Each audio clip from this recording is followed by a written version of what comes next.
हे 18/6/2026 रोजी अशी एक घटना आमच्याकडे रिपोर्ट झाली होती की केतन अग्रवाल नावाचा जो एक तरुण 25 वर्षाचा आहे, तो लोहगड किल्ल्यात त्याची फॅन्सी सिया गोयल बरोबर फिरण्यासाठी गेला होता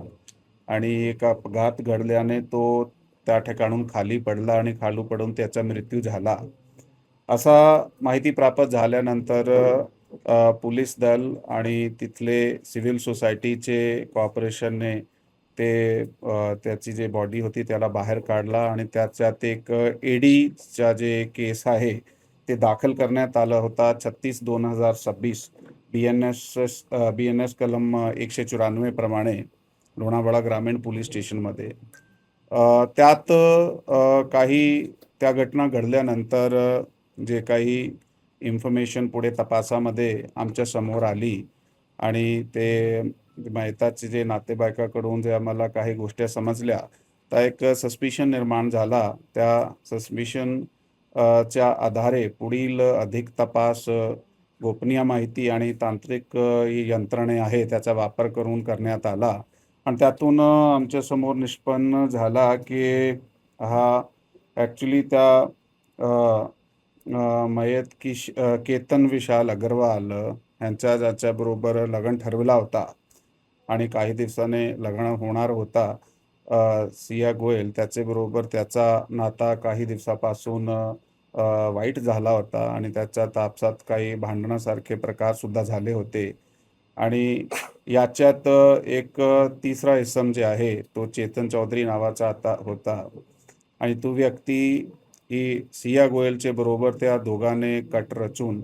त्याचा त्याला मारण्याचा त्यांनी कट रचला आणि त्याप्रमाणे प्रॉपर प्लॅनिंगले त्यांना तिकडे घेऊन गेले फिरण्यासाठी लोहगड किल्ल्यावर आणि हा दोघे वर गेल्यानंतर तो चेतन चौधरी सुद्धा मागून किल्ल्यावर गेला आणि किल्ल्यावर गेल्यानंतर त्यांनी त्याला ढकलून दिला आणि तो खाली पडला आणि त्याची मृत्यू झाली. असा हे यामध्ये लोणावळा ग्रामीण पोलीस स्टेशनची टीमने अधिक तपास 2-3 दिवसात आत जे केला त्याचे आधारे ते स्थानिक गुन्हे शाखा आणि लोणावळा ग्रामीण पोलीस स्टेशनची जी टीम आहे त्यांना आम्ही आदेश दिले होते की त्यामध्ये सखोल चौकशी करून ह्याला उघडकीस आणायचे आणि दोघा टीमने मिळून चांगला काम केलेलं आहे. यामध्ये पुणे रूरल चे जे आमचे अपर पोलीस अधीक्षक आहात डॉक्टर शुभम कुमार ते आता सध्या घटनास्थळी आणि पोलीस स्टेशनलाही आहे अधिक तपासामध्ये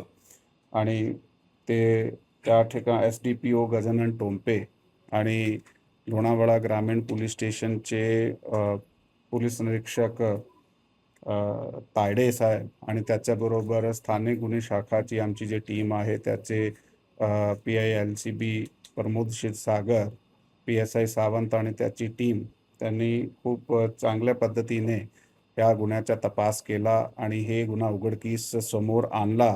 या गुन्ह्यामध्ये ह्या दोघाला ताब्यात घेण्यात आलेला आहे आणि ताब्यात घेतल्यानंतर अधिक विचारपूस करत असताना त्यांनी गुन्ह्याची कबुली सुद्धा दिलेली आहे. त्या दोघांचे काही मागच्या काही दिवसापासून भांडण सुरू होते. नेमकं काय लग्न ठरवल्यानंतर ते एकत्र आले, त्यांनी कट रचला कसा, आधीच ठरवलं होतं की अशा प्रकारे करायचंय आणि त्यानंतर तिथे तिघ जण भेटले, त्यात वाद झाला, ढकललं, आधी मारलं, नेमकं काय घडलं? नाही, त्यात जसं मी आपल्याला सांगितलेलं आहे की या मुलाबरोबर जो ह्याच्यात चौधरी नावाचा मुलगा आहे त्याच्याबरोबर त्या मुलीची अगोदरपासून ओळख होती. यांचा नेमका जो लग्न ठरला होता ते फेब्रुवारी महिन्यामध्ये त्यांची एंगेजमेंट झाली होती आणि काही दिवसाने त्याचा 1-2 महिन्याने लग्नसुद्धा ठरलेला होता. तारीख नक्की नव्हती परंतु त्याला ते मान्य नव्हता त्या मुलगीला, म्हणून त्यांनी हा जो दुसरा मुलगा आहे चेतन चौधरी त्याच्याबरोबर मिळून हा कट रचला आणि त्या विशेष प्रयत्नासाठी तिकडे गेले होते.